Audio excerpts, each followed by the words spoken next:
இளமைக்கு நீ வேலைக்காரனாக இருந்தால் முதுமைக்கு நீ எஜமானனாக இருக்கலாம். இளமையிலேயே நீ எஜமானனாக இருக்க வேண்டும் என்று நினைத்தால் முதுமையிலே வேலைக்காரனாகத்தான் இருக்க முடியும். சாதிக்க பிறந்தவர்கள் நீங்கள். முயற்சிகள் தவறலாம், முயற்சி செய்ய தவறாதீர்கள். உதயகுமாரிடம் கேளுங்கள் அதனுடைய விலை என்னன்னு. வெற்றியின் விலை வியர்வை. உழைப்பை தவிர வேறல்ல. உழைத்தவர்கள் தோற்றதாக சரித்திரம் இல்லை. இந்த ஆசிரியர்களுடைய வலிமை இப்படிப்பட்ட ஒரு வாய்ப்பை இந்த உதயகுமார் கொடுக்கறத உபயோகப்படுத்துவீங்கன்னு முழுசா நம்புறேன். எத்தனையோ பள்ளிக்கூடங்கள்ல எத்தனையோ லட்சக்கணக்கான மாணவர்களை நான் பார்த்துட்டேன்.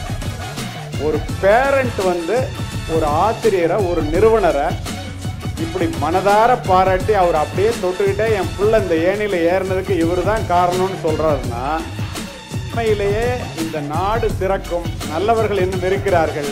நாடு ஒருபோதும் தோற்காது. பாராட்டப்பட வேண்டியவர்கள் பாராட்டப்பட்டே ஆக வேண்டும். வாய்ப்புக்கு நன்றி, வணக்கம்.